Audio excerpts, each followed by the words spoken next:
Hello students, here is the continuation of session 1. This is part 2.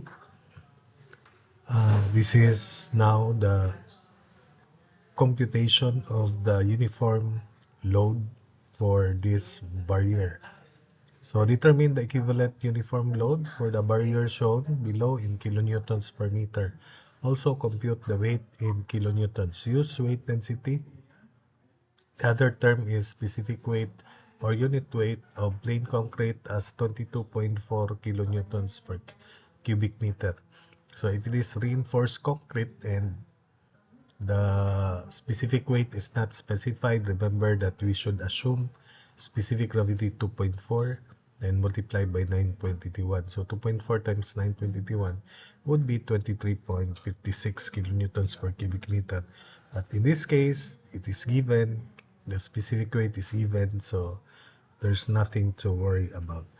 So the uniform weight in kilonewtons per meter is equal to specific weight times area, where the area is this total cross-sectional area of this barrier, which is uniform along the length.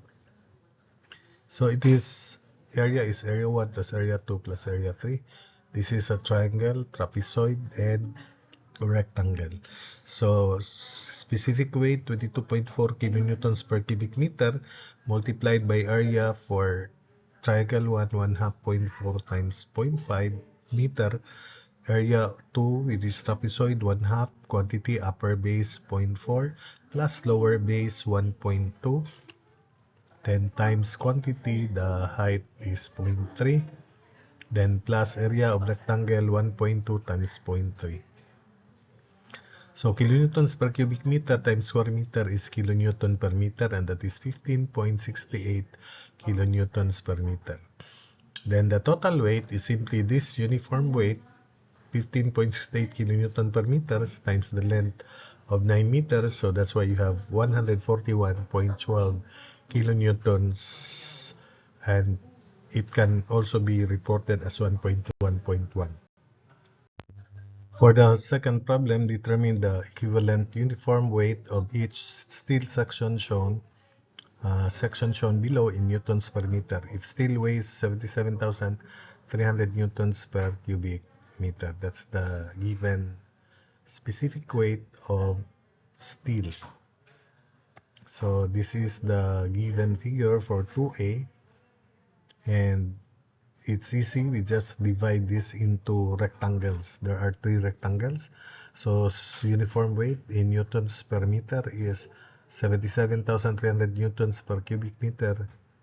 Area 1 is 24 mm or 0.024 meter by thickness 6 mm divided by 1000, so 0.006 meter, plus area 2 0.008 meter times 24 plus 24, 48 mm or 0.048 meter, plus area 3, 48 mm or 0.048 meter times thickness 0.006 meter. So you'll get uniform weight of this steel section equal to 63.08 newtons per meter. For the second part, we have 2 rectangular plates and 2 identical channels. The designation of the channel is 250 by 22.8. Since this is in English system, this corresponds to the nominal depth, which is 250 mm, but not necessarily 250 mm. It is just rounded off to that value. It may be 254, 10 inches times 10 inches times 25.4 mm. 1 inch is 25.4 millimeters. Then the second value, 22.8, that's the uniform mass of this section in SI in kilogram per meter. The equivalent value of that, the equivalent designation of this channel is C10 by 15.3, which is this channel 10 by 15.3, where the depth is 10 inches. So 10 inches times 25.4. That's why it is 10 times 25.4 per inch. So that's then by the meaning of this 15.3 here is 15.3 pounds per foot. So if the number is lower, then that is understood the depth, overall depth of the section, steel section in inches. So it cannot be mm because 10 mm is just 1 cm. That's very small for that section. So 10 times 25.4 is 254. So that's why we round it off to 250. Then 15.3 pound per foot. 1 kilogram is 2.2048 pounds, or you may use 2.205 pounds. Then 1 foot is 0.3048 meter, or 1 meter is 3.2808 feet. So 1 divided by 3.2808 is 0.3048. So I use this because I conveniently memorize that 1 foot is 0.3048 meter. So pounds cancel, foot cancel. So this second value is in kilogram per meter. The shortcut, if you divide 1 by 2.2048 and divide it again by 0.3048, the factor is 1.488. So 15.3 times 1.488 is about 22.8. So that's why that is C250 by 22.8, but this is actually 22.77, I think, or 76. Use your calculator then. So therefore, the weight consists of the weight of these two channels, 2 times 22.77, because the meaning of this is 22.8 is, the meaning of 22.8 is kilogram per meter, but I use the more accurate value, 22.77 kilogram per meter. There are 2 times 9.81 newtons per kilogram, so this is now in newtons per meter, plus the uniform weight of these two rectangular sections, each of thickness 10 mm and length 375 mm. So 2 times, because there are 2 rectangular plates, times 77,300 newtons per cubic meter, times quantity 2 times the area, 2 times 0.375 meter by 0.01 meter, and that is 1026 newtons per meter. All other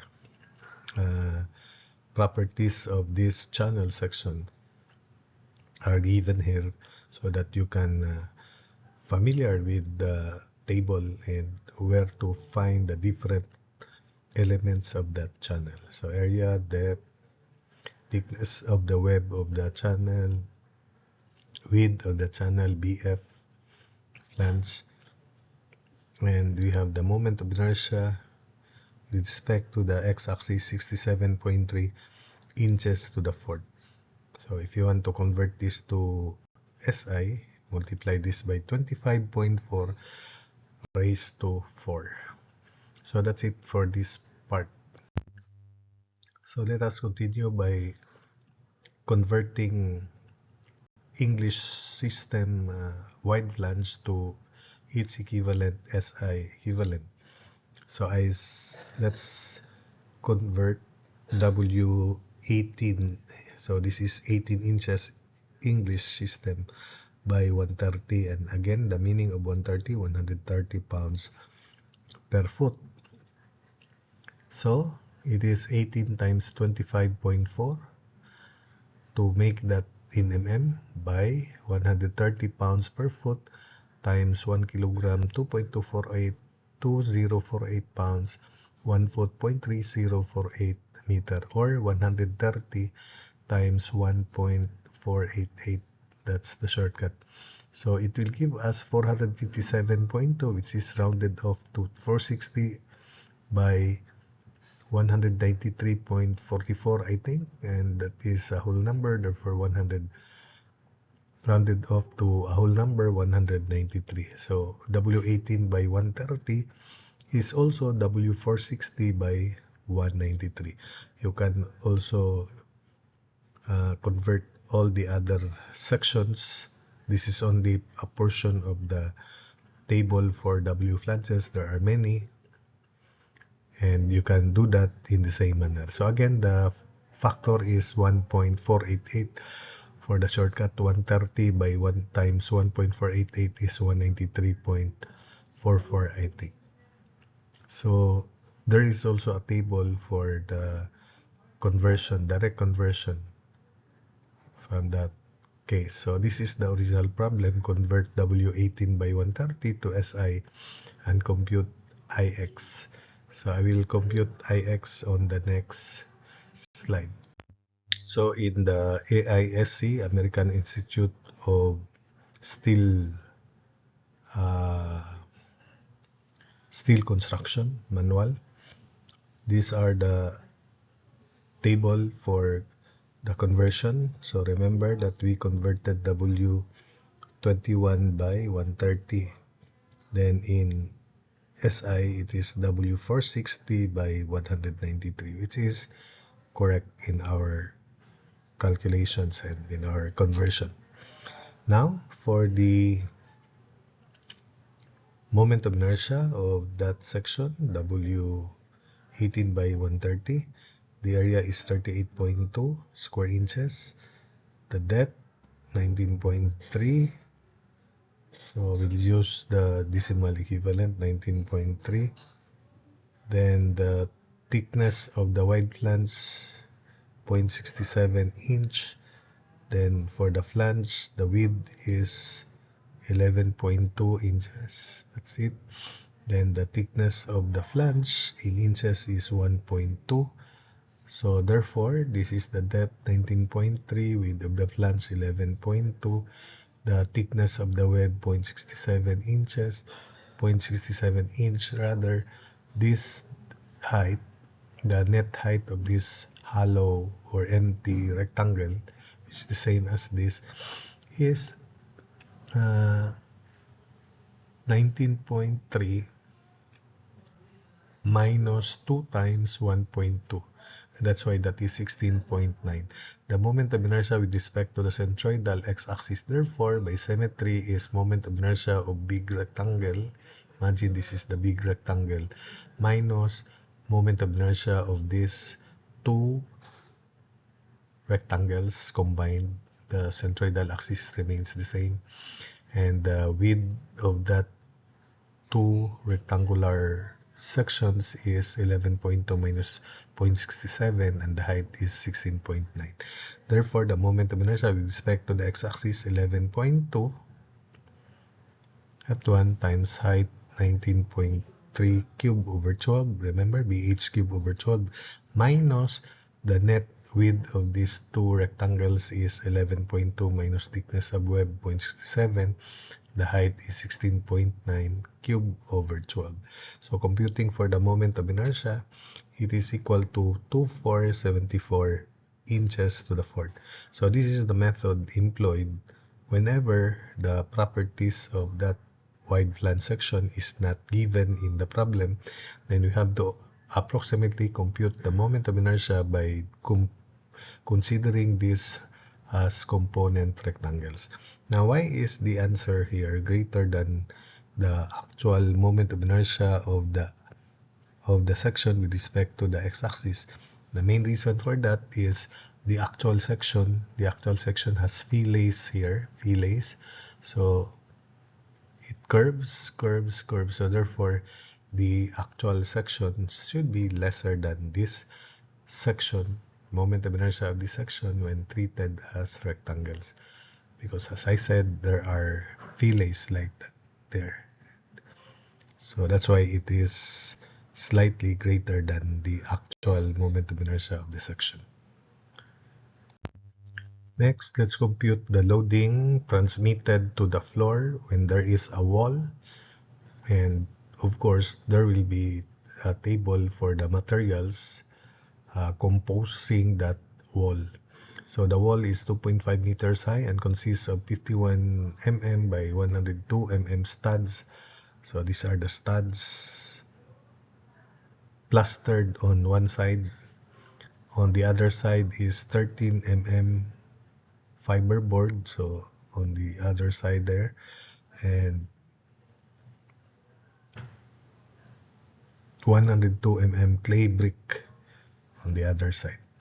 Determine the average load in kilonewton per meter of length of wall that the wall exerts on the floor. So this is the wall, the height is 2.5, and there are different materials composing the wall, such as the studs, wooden studs, 51 by 102 mm in sections. Then we have fiberboard, 13 mm thick fiberboard, and the 102 mm clay brick. So therefore, let's find the pressure exerted by these materials to the floor, and that is denoted by W here. And let's use this table here. So for studs 51 by 102,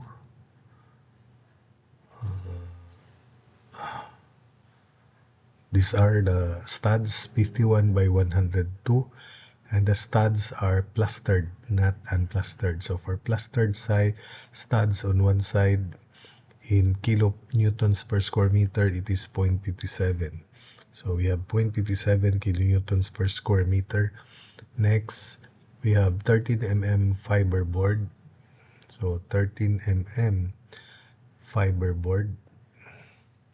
We have 13 mm fiber board, or 1/2 inch thick, and it is 0.04 kilonewton per square meter. That's one.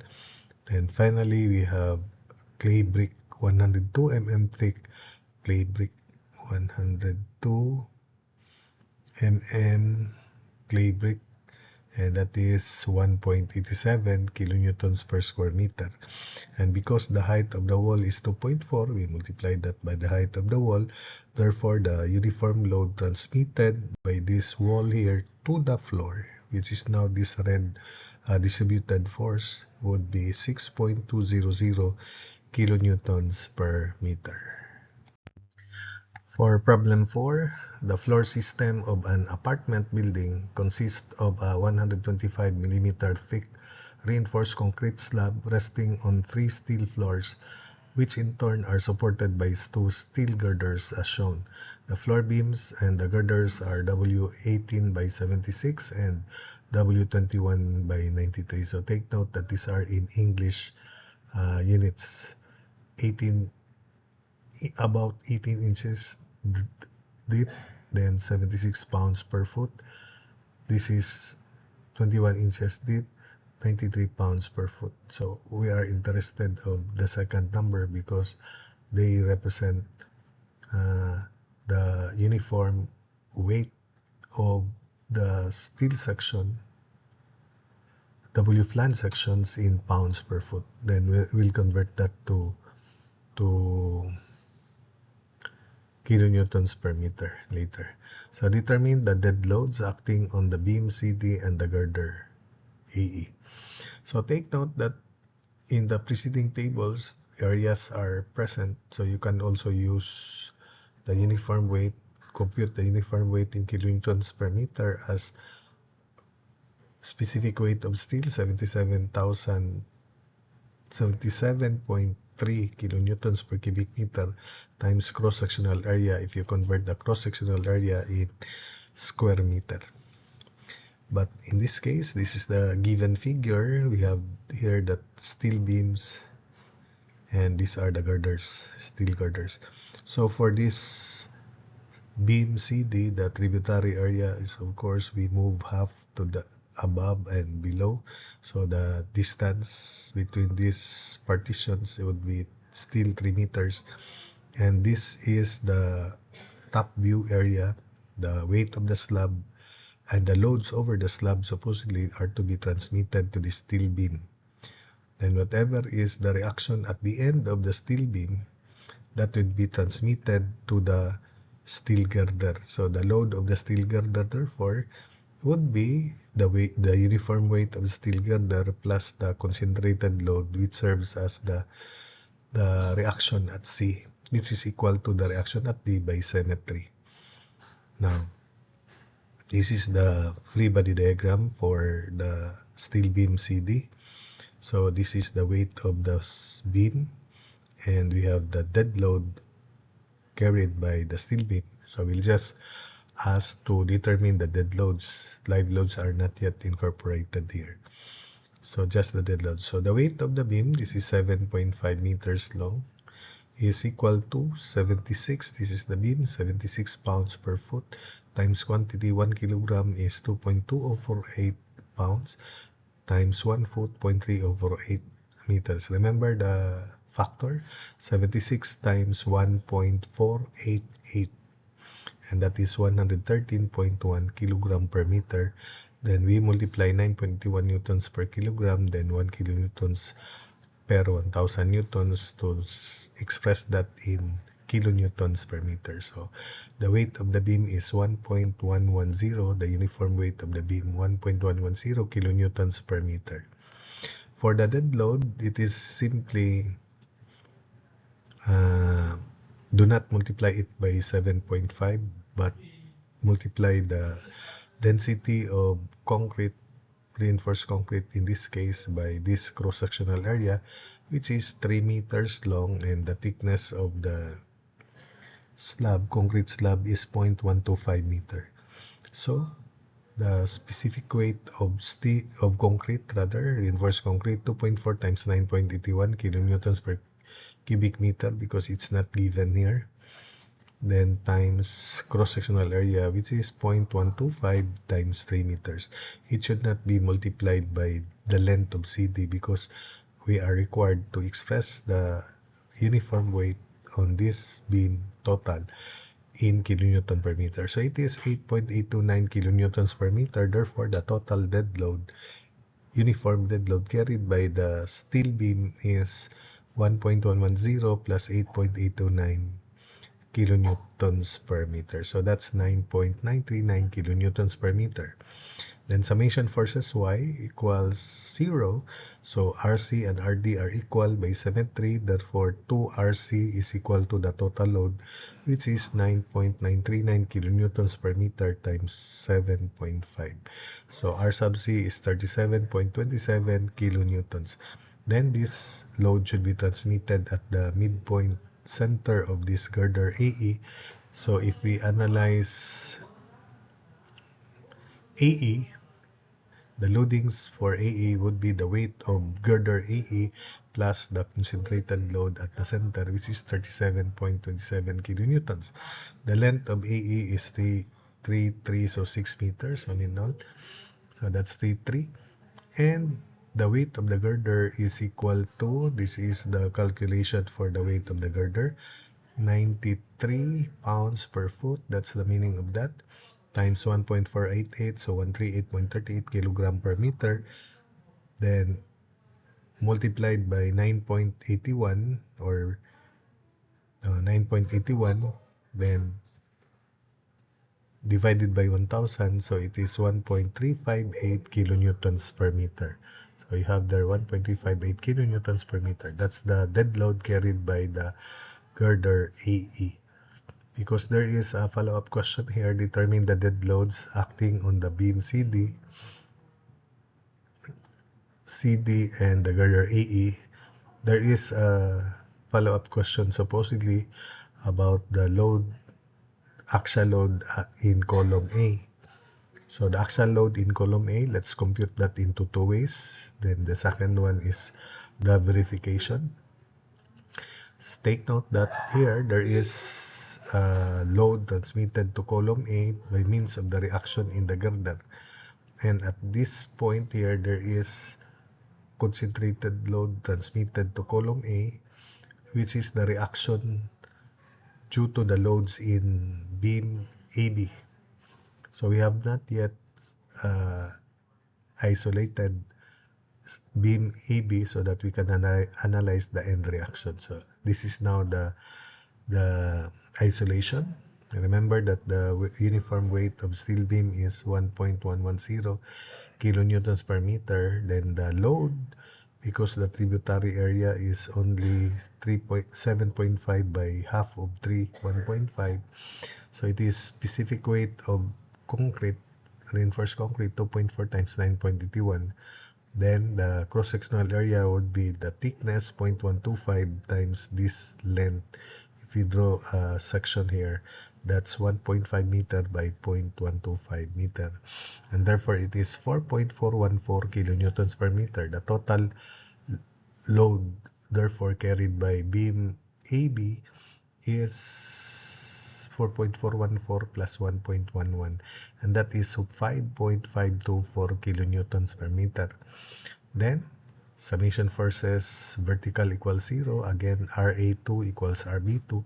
So 2 times RA2 equals this total load, which is 5.524 kilonewton per meter times 7.5. So solving for RA2, it is 20.724 kilonewtons.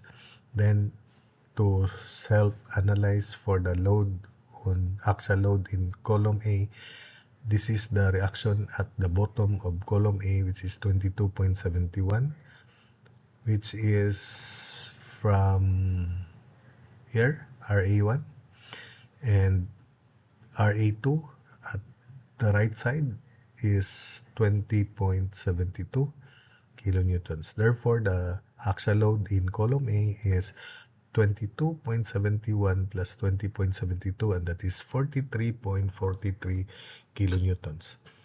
Likewise, the other solution, alternate solution, would be to use this tributary area. This is the floor tributary to column A, so all loads on this floor should be transmitted to column A. So one is the weight of the slab. So that is specific weight of slab 2.4 times 9.81 times the thickness 0.125. So this gives us the pressure over due to the weight of the slab over this area, that is in kilonewtons per square meter, then multiplied by the area, which is half of 7.5, 3.75 by 3 meters, because this is 3 meters. That's it. Or if you're going to interpret specific weight, 1.125 times 3.75 times 3 meters is the volume of this slab here, tributary to that column. So specific weight times volume, that's the weight of the slab transmitted to A. Then we have one steel girder. The length is 3 meters because the other weight of the steel girder, which is 3 meters long, will be transmitted to this. So half will be transmitted to column A. The uniform weight of the steel girder is 1.358 kilonewton per meter, and its length is 3. Then we have half of the steel beam. The weight of the steel beam is 1.110 kilonewton per meter. The length is, of course, half of 7.5, so 3.75. Then this half of beam, again, is common to that A there, and the other half common to this. That's why the weight of this beam, steel beam, which is 1.110, and the length is 3.75, half of 7.5, will be divided further by 2 because only half will be there, the other half transmitted at A. So that's the meaning of dividing it by 2. Calculating, it will give us the same value of 43.43 kilonewtons, just like that. So next we have here the minimum live load, minimum design live loads in a table, but this is not complete. The more complete table of live loads will be in the NACP or in the ACI code, where you have their building loads, and they are expressed in kilopascals in this case. So take note, this is minimum live loads. So for example, in a classroom, the minimum live load is 40 pounds per square foot. Then if in our classroom, the you weigh, for example, normally average 160 pounds, and you occupy 4 square feet, but definitely it's not 4 square feet. So if you weigh 160 pounds divided by 4, so that's 40 pounds per square foot. But in reality, if you look at the classroom, you will definitely occupy more than that area. So take note that I just assigned 160 pounds as your weight. Although there are people who weigh lesser than 160 pounds and some exceeds 160 pounds. You can rarely say that the weight of the student is 200 pounds, so, or else he is a heavyweight. So even if we assume that the weight of each student in the classroom, in our classroom, for example, in Ateneo de Davao, if you look at the floor, it is piled with tiles, and the dimension of the tile is 1 foot by 1 foot. So meaning to say the area is 1 square foot. Then you count the number of tiles in one direction and in the perpendicular directions to compute the total area. And assuming in the classroom the maximum number of students is 45 plus the teacher 46, we will just make it 60. Assuming we'll just make it 60. I already calculated this, and if each student weighs 200 pounds, that's very conservative. I'm just making it heavy. 200, and assuming there are 60 students in the classroom average, although in reality the maximum is 46 only, including the teacher. I'll make it 60, and I'll make the average weight of each student as 200. So that's very conservative. Then divide it by area. Then the calculation the result would be about 20 pounds per square foot only. So that is based on actual calculations, 20 pounds per square foot only. And take note that this is minimum live load. It is 40. So meaning to say, comparing 40 pounds per square foot as our calculations, remember I make the weight of each student as 200, it's very heavy, and I make the number inside the classroom as 160, and still the result is about 20 pounds per square foot. Therefore, it only means that if we follow the code, although this is minimum live loads, you are free to increase this. We are guided actually. The designer will be guided because this is the best opinion of all those professionals and structural engineers ahead of us who are also very good engineers. So again, following this table, although this is limited, there are other situations here. Occupancy will make us confident that these assigned values, if we just follow this, will give us good results, safe results. But remember, these are minimum. You can still exceed this. But if you do that, do not agree because the result is 20 and still you make it, for example, 50 or 45, that's very over conservative. We are very confident that the result is 20. It's lower than this, but we still manage to accept 40 pounds per square foot or 1.92 kilonewtons per square meter. That as long as you will not commit mistakes in the calculations for reactions, stresses, deflections, then we are sure that the result of our calculation, if we do not commit mistakes, would be safe. So that's the meaning of that. So live loads are tolerated to be reduced because at any time or any instant of time, it is impossible that all the floors in a building or structure will be fully loaded. So that's the idea. That's the reason why we can reduce live loads. So it is the reason is it is unlikely that the prescribed live load will occur simultaneously throughout the entire structure at any one time. So this is the formula for reducing the live load.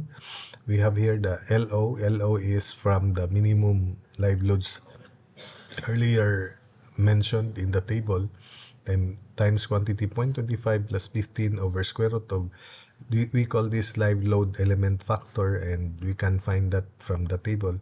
Then this is tributary area. The tributary area, I already demonstrated this for the beam earlier. So from the member itself, you move halfway to the next member in one direction, then halfway to the next member in the other direction. Then enclose it with that boundary half, then that would be the tributary area multiplied by this live load element factor. That is in English, but I want all units to be converted in SI units.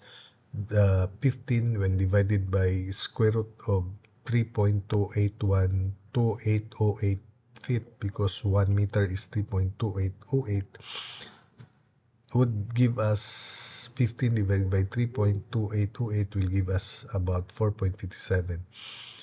0.25 is a fixed factor, and square root of KLL area tributary, that is in SI units. So you memorize this. L would be the reduced live load, but do not directly apply. After we reduce the live load based on this formula, we have to consider the following. So by the way, KLL for live load element factor for interior columns, it is 4. And you look at another table for from table 1-4 in the preceding slide, that's for minimum live loads for various occupancy and use, then tributary area. So in this reduction formula, take note of the following. 1, that the influence area, which is equal to KLL area tributary, should be greater equal to 400 square feet or greater equal to 37.2 square meters, so that we can apply this formula. Next is the reduced live load should always be greater than equal to 0.5 of LO for member supporting one floor. This member is, if it is a two-story building, the second floor, then we have roof. So if it is a two-story building, the column in the ground floor or first floor carries only one floor, and that floor is the second floor. So that is applicable to that. And that load, the reduced live load, should not be less than 0.5 of LO. So it is okay if it is greater than 0.5 of LO. So for example, if it is 0.6 of LO, then the reduced live load is indeed 0.6 of LO. But if it is 0.45 of LO, which is less than 0.5 of LO, then use 0.5 of LO. I hope that you understood that case. Then L should be greater equal to 0.4 of LO for members supporting more than one floor. So if it is multi-story building, so there's no problem with that. Only the load at the last floor, for column, for example, at the last floor or before the last floor, will have to be taken down. Notes that the reduced live load should be greater equal to 0.5 of LO. But for other members, for other columns, the reduced live load should be greater than 0.4 of LO for members supporting more than one floor. And this is the most important part. No load reduction is allowed for live loads exceeding 100 PSF or 4.79 kilopascals, or you may remember 4.8 kilopascals, or for structures used for public assembly, garages, or roofs. So there will be no load reduction for public assembly areas, garages, or roofs, because we expect naturally that for these cases, the live loads cannot be reduced because it is a public assembly area. In situations where there are so massive of uh, attendees for a certain uh, assembly, or if it is a concert venue, there are fans who allow their girlfriends to be sitting, or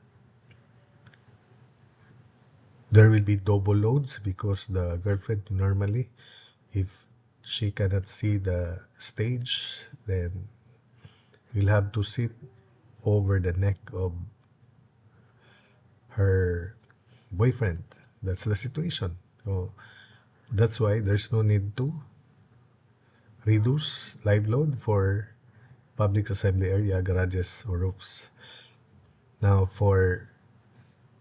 also for loads exceeding 4.79 kilopascals. Take note of that situation. So this is the other formula. We replace KLL area tributary by influence area, and we will define influence area on the next slide. So area is influence area defined on the next slide. So this is the definition of influence area. These are the live load element factor for this case. Don't worry, you just memorize live load element factor for interior columns and for interior beams 2. For columns 4. All the rest, it will be given in the problem. So don't worry about that. So for this is called an edge supporting member, a column on the edge. This is a center column, so this is a center supporting element or member, and this is a corner supporting element or member. Then we have here the edge supporting element or member, center, edge supporting member, interior supporting member, edge supporting or corner supporting member. That is the edge supporting member, This shaded part is the influence area. Take note, this shaded part is the influence area. And for this edge supporting member, the whole of this is the influence area, area I. And for this interior supporting member, around it are hatched or shaded because this is the total influence area for that member. For this member, this is the influence area for that corner supporting member. For this interior beam, this is the influence area, and this corner member, that's the influence area. This is also the influence area for that element. So you just compute that, then L is equal to LO, quantity 0.25 plus 4.57 over square root of AI. These are AI already. If you express AI as live load element factor times tributary area, then you can also do that for that case. So we have here corner columns with cantilever slabs. The live load element factor is 2. So as I said, don't worry, it will be given in the problem. So that's also corner supporting member. So let's have this problem here.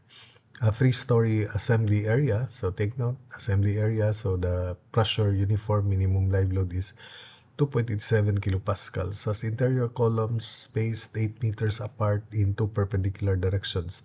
If the flat roof live loading is estimated to be 1.9 kilopascals, remember not to be reduced. Determine the reduced live force supported by a typical interior column located at the ground level. So let's have these columns here. This is a typical interior column, and the distance between center to centers of columns is 8 Therefore, from this center column to the left, to the right, half of 8, 4, 4. So the distance would be 8, still 8, 4 above, 4 downward, so 8. The tributary area, therefore, is 8 by 8, so 64. But the influence area is live load element factor for interior columns, remember 4 times 64. So AI is KLL area T, so live load element factor 4, tributary area 64, so 256 square meters, and this is greater than 37.2 square meters or 400 square feet, so we can reduce the live load. Then this is the formula. LO is 2.87 for assembly area. Quantity 0.25 plus 4.87 over square root of AI, which is KLL times area tributary, or simply AI automatic 256. This gives us 2.87 times this value here, which is 0.5356, which is greater than 0.5, because we're going to compare this with 0.5. So it is 1.537 kilopascals greater than 0.5 of LO, so okay.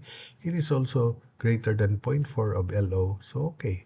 Therefore, this member here, this column here, supports only one floor, the third floor, because that's not considered a floor, that's a roof. So therefore, its reduced live load for this column for the third floor should be compared with 0.4 of LO, since it is greater than 0.4 of LO. In fact, it is greater than 0.5 of LO. So the reduced live load in the second floor and in the third floor are equal to 1.537 kilopascals, 2.87 times 0.5356. Therefore, the load in this ground floor here would be the uniform pressure in second floor times tributary area, which is 8 square or 64, plus reduced live load in third floor times tributary 8 square plus roof live load times 8 square. So that is the roof live load 1.90 kilopascals times area tributary 64 square meters, remember not to be reduced, then plus 2 times, we multiply it by 2 because the load on the second floor and third floor the same, so 2 times 1.537 kilopascals times tributary area 64 square meters. So the load carried by an interior columns at the ground floor is 318.3 kilonewtons. Then for the next problem, problem 6, a two-story classroom building has interior column for the rooms. So the designed minimum live load for classroom is 1.92 kilopascals. So they are spaced 10 meters apart. So we use the same figure. We can separate it. Imagine this is the corner column, and this time columns are spaced 10 meters apart into perpendicular direction. So the distance from this corner column to the next column is half of 10, 5. This is also 5. So this is the tributary area, 5 by 5. The live load element factor for columns with cantilever slabs, if you can remember, is 2. But anyway, it will be given. So therefore, this is the figure. We have the roof live load, which cannot be reduced, and we have here the load in the second floor, which is the reduced live load if tolerable or possible. And this is the load on the column carrying this second floor and this roof load. But we are only interested of the reduced live load for this member, which supports only one floor, and it should be compared with 0.5 of LO because it only supports one floor. So 1.92 LO, quantity 0.25 plus 4.57 over square root of live load element factor 2, tributary area 5 square or 25. So it is 1.92 times this combined value 0.8963, which is very much greater than 0.5. So therefore, combining 1.721 kilopascals this is greater than 0.5 of LO. So that's the reduced live load on the first floor. So that's it for that problem. The next type of load that will be transmitted to the structure would be the wind loads. And here is the derivation. Wind loads are in general complicated. It varies logarithmically or exponentially. But to make the wind load distribution uniform, not parabolic, we'll just make use of the what we call wind pressure coefficients. But before I explain those in the problem, let's have the derivation first. So the wind loads are produced by the flow of wind around the structure, and the kinetic energy of the wind is converted into pressure. So remember, kinetic energy from physics is 1/2 mass velocity square. The mass is density times volume, and this volume is taken to be 1 cubic meter that hits the structure. So this mass reduces to density times 1, so density only, but this is in kilogram. This must be in kilograms. So 1/2 density times 1, because the volume is 1, velocity square. So it reduces to 1/2 density velocity square. Velocity should be in meters per second, so that the pressure should be in newtons per square meter or pascals. Then the formula from physics or from fluid mechanics or hydraulics for density of air is pressure over RT. The standard atmospheric pressure is 101.3 kilopascals or 101,300 pascals. Then this is the gas constant of air, which is you have to memorize when we reach hydraulics, 287 Newton meter per kilogram kelvins. And this is the absolute temperature in kelvins, which is temperature in degrees Celsius plus 273, the constant. And that would be in kelvins. Now, why is the temperature 15 degrees Celsius? Because this formula or that formula here is derived using the United States setting, where the average temperature there is 15 degrees Celsius. In the Philippines, we normally use 20 degrees Celsius as the room temperature, but that's not the average temperature. In the US, it's 15. So, computing 1/2, 1,300 velocity square over 287 over 288, because this is 288. The result would be 0.613. Then we have these various coefficients. All these coefficients are for some slightly greater than 1, for others lesser than 1. So as a result, plus this importance factor, which is depending on the structure and occupancy, will be about 1 also. It is only important for hospitals, 1.15. So incorporating all these coefficients and these velocity factors will result to almost 1. So it reduces to 0.613 V squared. But this V here is in meters per second. But what if it is in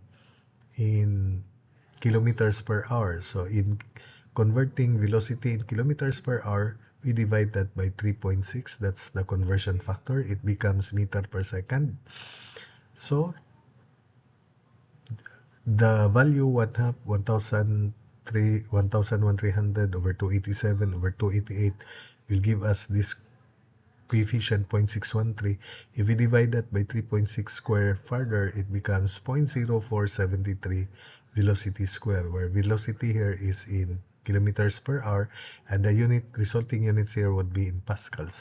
This will be in pascals because we have pascals.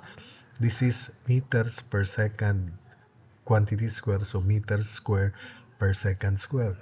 Then this kilogram in the denominator here, we can move it in the numerator. So kilograms times meter square per second square. Remember, kilogram times meter per second square is newtons.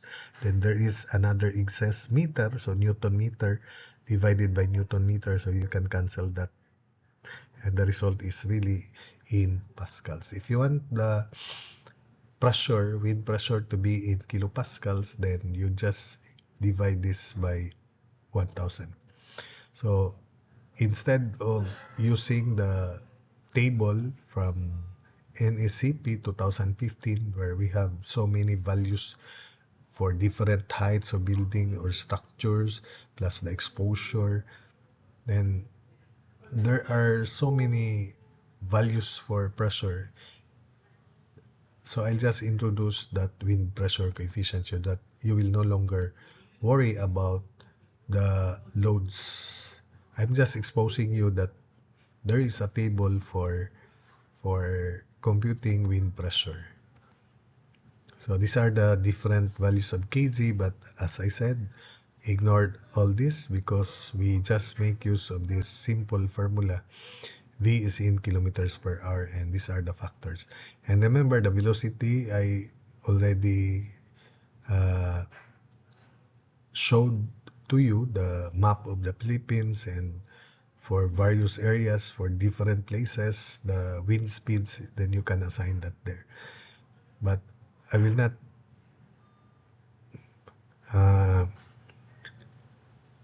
show you the map in the exercise, for example, or in a test or quiz. I'll just give you the wind velocity given. And all you have to do is remember this formula. So we also have this wind pressure exposure. So these are the different situations. We have any roughness here, then it may be bushes, vegetation, and so on. Then this is the structure. And these are the different exposures. This is from NECP 2015, and this is the plan of the structure, the mean roof height, H from the table earlier presented. Then we have here the dimensions, no? And this will be the wind pressure.